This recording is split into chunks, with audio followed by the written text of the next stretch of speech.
한인타운이 힘들 때 미국 정부가 해준 게 뭐가 있는데? 다들 필요할 때만 한국인들 도움받으려고 아부하는 거 보니 같은 미국인으로서 너무 수치스럽잖아. 여기 LA 화재 현장에서 미국인들이 언성을 높이고 있습니다. 과연 이곳에선 무슨 일이 있었던 걸까요? 안녕하세요.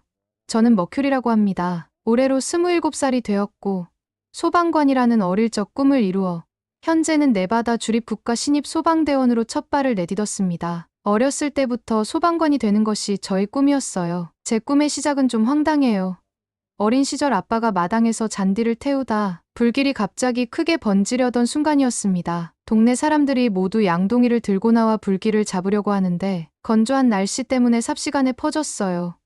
그때 소방관 아저씨들이 출동해 불을 꺼주는 모습을 보고 저는 깊은 감명을 받았고 그 순간부터 저도 그들과 같은 용감한 사람이 되고 싶다고 다짐했습니다. 소방관이 되기 위해선 학업 성적도 우수해야 했고 선생님의 추천서도 받아야 했어요. 하지만 저는 학교에 다니는 게 정말 싫었어요. 내성적인 성격 탓에 친구들과 잘 어울리지 못했거든요. 그런 저를 보고 부모님께서는 집 주변에 학생 수가 많지 않은 국제학교를 다녀보는 게 어떻겠냐고 추천해 주셨어요. 처음에는 그 제안도 마음에 들지 않았지만 제 꿈을 이루기 위해 용기를 내보자고 결심했어요. 그렇게 선택한 국제학교는 집에서 가장 가까운 학교였고 덕분에 어린 시절부터 다양한 나라의 친구들을 만날 기회를 얻게 되었어요. 그곳에서 만난 한국인 친구 민지는 제 인생에서 중요한 전환점이 되어주었죠. 그때 저는 중학생이었고 미국과 다른 문화적 배경을 가진 친구들과 지내는 것이 처음이라 모든 것이 낯설고 새로웠습니다. 그러던 중 민지라는 한국인 학생은 저에게 신선한 충격을 주었죠. 민지는 한국에서 어린 나이에 이민을 왔음에도 불구하고 미국 생활에 빨리 적응했을 뿐만 아니라 또 놀라웠던 건 그 어린 나이에 한국의 역사와 배경을 정확히 알고 있었어요. 민지가 세계사 시간에 한국의 역사적 배경에 대해 발표했던 날이 아직도 기억나요. 선생님조차 놀랄 정도로 그녀의 발표는 깊이가 있었습니다. 민지는 한국이 외세의 침략 속에서도 굴하지 않고 꿋꿋이 살아남은 한국인의 이야기를 생생히 전하며 우리 모두에게 큰 감명을 주었죠. 사실 미국에서는 역사를 중요하게 여기지 않는 사람들이 많습니다. 저희 같은 학생들도 미국이 쉰 개 주로 이루어져 있다는 기본적인 사실조차 잘 모르는 경우가 다반사였어요.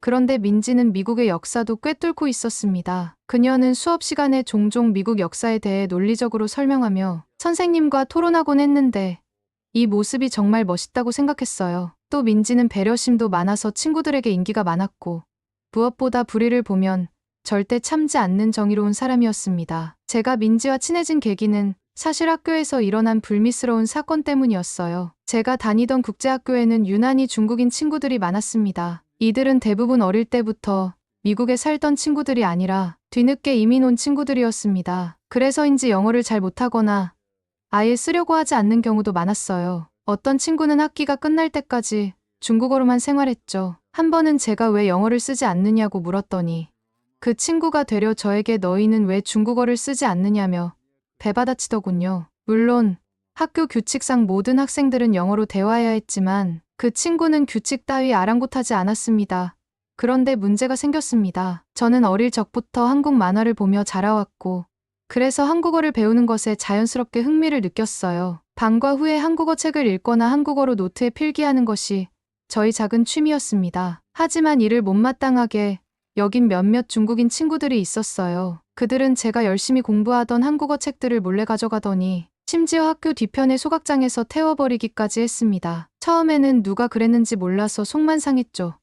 책을 다 태워버린 것도 모자라 저를 조롱하며 비웃는 소리를 듣고 나니 너무 속상했습니다. 내성적인 성격이었던 저는 그들에게 아무 말도 하지 못하고 혼자 속으로 끙끙 앓았어요. 하지만 그런 저를 도와준 사람이 바로 민지였습니다. 어느 날 민지가 그 광경을 목격했어요. 중국인 친구들이 제 책을 소각장에 던져놓고 웃고 떠드는 모습을 본 거죠. 민지는 그 장면을 보고는 단 한순간도 망설이지 않았습니다. 그녀는 곧장 그들에게 다가가 큰 소리로 물었습니다. 너희가 무슨 권리로 남의 물건을 이렇게 함부로 다루는 거야? 민지는 그들에게 단호하게 자신의 잘못을 인정하고 사과하라고 요구했어요. 처음에는 중국인 친구들이 민지를 무시하려 했지만 민지의 강한 태도와 날카로운 논리에 꼼짝도 못하고 물러날 수밖에 없었습니다. 그 후로 저는 민지와 더욱 가까워졌습니다. 민지는 항상 제 편이 되어주었고 제가 한국 문화에 대해 더 많은 것을 배울 수 있도록 도와줬어요. 전 중학교 다니는 내내 민지와 함께했던 모든 순간이 즐거웠고, 민지는 단순한 친구가 아닌 가족 같은 존재가 되었죠. 하지만 중학교 졸업을 앞두고 민지는 변호사인 부모님을 따라 LA로 이사하게 되었습니다. 네바다와 LA는 차로 몇 시간 거리밖에 되지 않아 가까운 편이었지만, 제게는 그 거리가 너무나 멀게 느껴졌어요. 민지가 떠나는 날, 저는 마음속에 큰 구멍이 뚫린 것처럼 허전했습니다. 서로 연락을 이어가겠다고 약속했지만 학교에서 매일 함께했던 그날들이 그리웠어요. 민지가 떠난 뒤에도 저는 그녀와의 추억을 떠올리며 용기를 냈습니다. 민지에게 부끄럽지 않은 사람이 되고 싶다는 생각이 들었거든요. 국제중학교에서 학교 생활이라는 걸 적응한 후 저는 네바다 주에서 운영하는 소방학교에 입학하기로 결심했습니다. 어릴 적부터 꿈꿔왔던 소방관이 되기 위해서는 체계적인 훈련과 교육이 필요했으니까요. 소방학교는 제가 상상했던 것보다 훨씬 더 힘든 곳이었습니다. 단순히 강도 높은 체력 훈련만 필요한 게 아니었어요. 화재의 구조와 연소 과정을 이해하기 위한 과학적 지식, 응급 상황에서 사람을 구하기 위한 응급처치 기술, 그리고 극한의 압박감 속에서도 침착하게 대응할 수 있는 멘탈 훈련까지 모든 과정이 고되고 치열했습니다. 훈련을 반복하며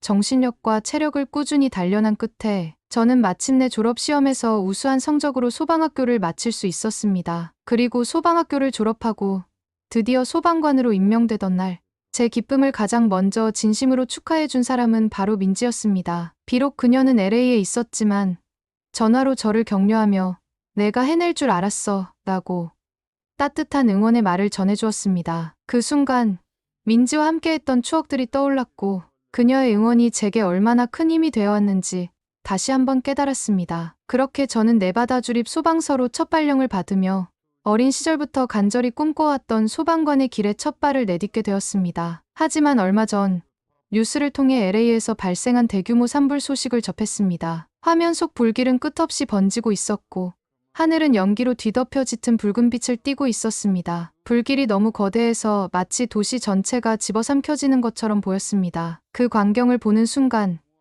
가장 먼저 떠오른 생각은 민지였습니다. 민지는 괜찮을까?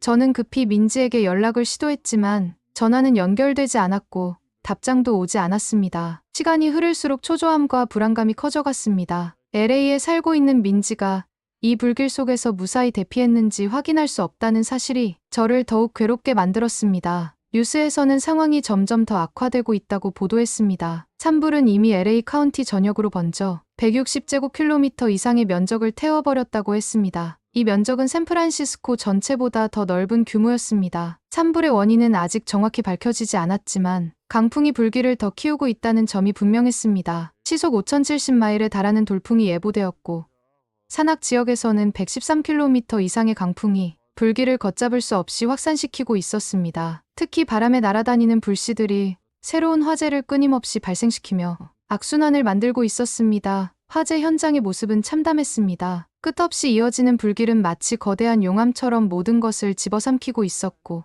건물들은 종이장처럼 불타 내려앉아 잿더미가 되어 있었습니다. 거리 곳곳에는 대피하지 못한 차량들이 새까맣게 그을린 채 방치되어 있었고 도시 전체가 전쟁터와도 같은 모습이었습니다. 특히 강풍으로 인해 꺼져가던 불씨조차 다시 살아나며 새로운 화재를 만들어내고 있었습니다. 소방국에서는 헬리콥터와 항공기까지 동원해 진압에 나섰지만 강풍과 연기로 인해 목표 지점을 정확히 겨냥하기 어려운 상황이었습니다. 항공기가 바닷물을 끌어올려 진압 작업을 시도했지만 물이 장비를 부식시키거나 토양을 오염시키는 부작용도 있었고 효율성 또한 떨어졌습니다. 게다가 드론과 충돌로 인해 한 대의 항공기가 수리 중이라는 소식도 들려왔습니다. 이런 상황은 소방대원들에게 극심한 긴장감과 피로를 안겨주고 있었습니다. 산불로 인해 LA 카운티의 주요 인프라는 완전히 붕괴된 상태였습니다. 전기가 끊기고 물 공급이 중단되었으며 가스관까지 파손되어 많은 지역이 고립 상태에 놓였습니다. 경찰은 약탈과 방화 같은 범죄를 막기 위해 야간 통행 금지령을 내렸지만 불길은 계속 강풍을 타고 번져갔습니다.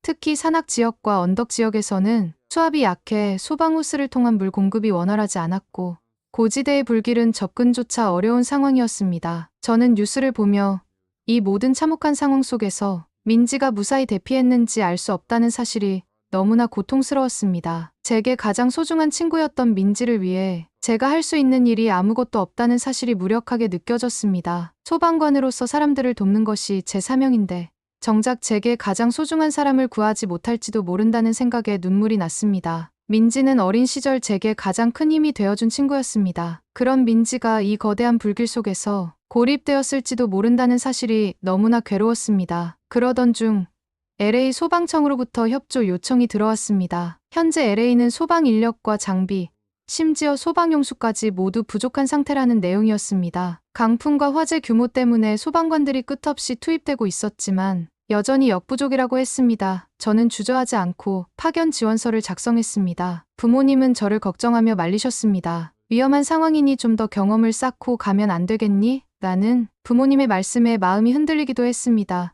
심지어 소방국장님마저 저를 만류했습니다. 아직 경험이 많지 않은 내가 가기에는 무리일 수 있어 라고 말씀하셨죠. 하지만 저는 민지에 대한 걱정과 제 의무를 다하고 싶다는 마음으로 꼭 가야 한다고 말씀드렸습니다. 저는 준비되어 있습니다. 도움이 필요한 곳이라면 어디든 가겠습니다. 라고 간절히 설득한 끝에 결국 허락을 받아 LA로 떠나게 되었습니다. 전 그렇게 LA에 도착하자마자 저는 가장 먼저 민지에게 연락을 했습니다. 다행히 민지와 연락이 닿았고 민지는 현재 한인타운에 있는 대피소에서 화재 이재민들을 돕고 있다는 소식을 전해주었습니다. 안도와 함께 민지를 빨리 만나고 싶다는 생각에 저는 지체 없이 민지가 있는 대피소로 향했습니다. 대피소에 도착했을 때 그곳은 절망과 혼란의 한가운데에 있었습니다. 산불로 인해 집을 잃은 사람들로 대피소는 이미 가득 차 있었고 주민들은 서로를 위로하며 긴 밤을 보내고 있었습니다. 곳곳에서 아이들은 공포에 질려 울음을 터뜨리고 있었고 어른들은 실종된 가족들을 찾기 위해 안간힘을 쓰고 있었습니다. 연기 때문에 호흡기 문제를 호소하는 사람들도 많아 대피소 내부는 혼란스럽고 비참한 상황이었습니다. 하지만 대피소에서 한인 커뮤니티가 펼치는 구호 활동은 놀라웠습니다. 한인회와 한인 기업, 그리고 지역 교회들은 발빠르게 도시락과 생필품, 의약품 등을 준비해 이재민들에게 제공하고 있었습니다. 도시락에는 불고기, 잡채, 김치볶음밥과 같은 한식이 담겨 있었고 방진 마스크와 담요, 생수 같은 필수 물품들도 함께 제공되었습니다. 한인 의사와 간호사들은 자발적으로 의료 텐트를 운영하며 부상자들을 치료하고 있었습니다. 그들의 헌신적인 노력은 이재민들에게 실질적인 도움과 큰 위로가 되고 있었습니다. 저 역시 한식 도시락을 받을 수 있었는데 도시락 안에 담긴 불고기와 잡채를 보며 어렸을 때 민지와 함께 먹었던 한국 음식들이 떠올랐습니다. 특히 김치찌개를 처음 맛봤던 기억이 생생했습니다. 당시엔 시고 맵고 달콤한 맛이 낯설었지만 민지가 김치찌개는 내가 제일 좋아하는 음식이야라며 권해줘 도전하게 되었죠. 결국 김치찌개는 제가 가장 좋아하는 음식 중 하나가 되었고 민지 가족과의 따뜻한 추억을 떠올리며 마음이 따뜻해졌습니다. 맛있게 도시락을 먹으며 잠시 쉬고 있던 차에 저 멀리서 익숙한 모습이 보였습니다. 바로 제가 그토록 보고 싶었던 민지였습니다. 민지는 화재 이재민이 아님에도 불구하고 며칠 동안 씻지도 못한 모습으로 저에게 달려왔습니다. 그녀는 대피소에서 화재로 삶의 터전을 잃은 이재민들을 돕느라 밤낮 없이 일하고 있었습니다. 초췌한 모습에도 불구하고 저를 향해 환히 웃으며 다가오는 민지의 모습을 보니 그간의 피로와 걱정이 한순간에 눈 녹듯 사라지는 기분이었습니다. 민지는 머큐리, 내가 여기까지 와줘서 정말 고마워 라며 저를 따뜻하게 맞아주었습니다. 저는 그녀와 반갑게 인사를 나누며 LA로 올 수 있게 된 것이 얼마나 다행인지 모른다고 말했습니다. 그리고 대피소의 체계적인 운영과 이 많은 이재민들을 수용하고 있는 시스템이 정말 놀랍다고 했습니다. 마치 이런 재난이 일어날 걸 미리 준비라도 한 것처럼 움직이는 모습이 대단하다고 이야기하자 민지는 잠시 생각에 잠긴 듯하더니 조용히 입을 열었습니다. 머큐리, 이건 그냥 우연이 아니야. 우리가 이렇게 움직일 수 있는 건 과거의 아픔을 통해 배운 교훈 덕분이야. 민지는 한인 커뮤니티의 헌신적인 활동의 뿌리가 어디에 있는지 차근차근 이야기하기 시작했습니다. 1992년에 LA 폭동이 있었어. 그 당시 한인들은 정부로부터 아무런 보호를 받지 못했지. 그래서 스스로를 지키기 위해 총기를 들고 약탈자들에게 대항했어. 그때 사람들은 우리를 지붕 위의 한국인들이라고 불렀어. 저는 민지의 이야기를 들으며 그 시절 한인들이 얼마나 큰 고통과 위기를 겪었을지 상상해 보았습니다. 민지는 말을 이어갔습니다. 그때 정말 큰 피해를 입었지만 그 경험을 통해 우리는 위기 상황에서 연대와 대응이 얼마나 중요한지 배웠어. 지금 우리가 이렇게 체계적으로 움직이고 서로 돕는 이유는 그때의 아픔을 잊지 않았기 때문이야.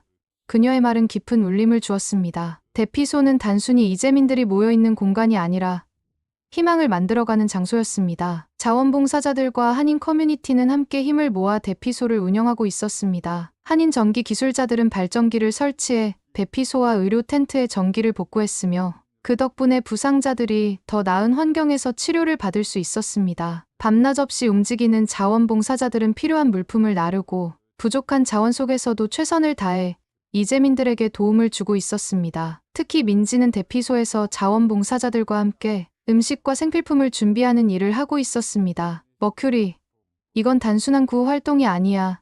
이건 우리가 함께 극복해야 할 도전이야. 그리고 한국인들이 이런 상황에서 강한 이유는 과거 LA 폭동이라는 아픈 역사를 통해 배운 연대의 힘 덕분이야. 그녀는 대피소 곳곳을 안내하며 한인 커뮤니티의 체계적인 대응을 설명했습니다. 한인 식당들은 비상 전력을 사용해 따뜻한 음식을 제공하고 있었습니다. 국물 요리, 밥과 반찬, 간식까지 효율적으로 나누어 준비되었고 모든 음식은 무료로 제공되었습니다.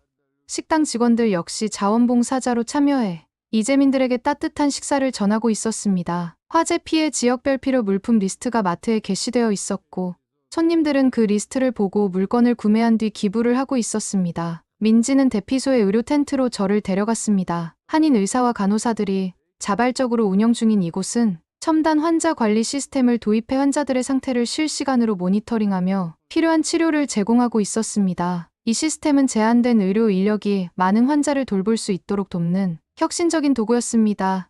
이 모든 게 가능한 건 우리가 서로를 믿고 협력하기 때문이야. 우리는 절대 혼자가 아니야. 라고 민지는 덧붙였습니다. 한편 민지는 과거 LA 폭동 당시 한인들의 이야기를 회상하며 한 가지 에피소드를 들려주었습니다. 그 당시 한인 마트들은 약탈을 우려해 문을 닫는 대신 구호 물품을 준비하는 거점으로 변했어. 그곳에서 사람들이 물건을 사서 모두 기부했지. 지금 대피소에서 하는 일이랑 똑같아.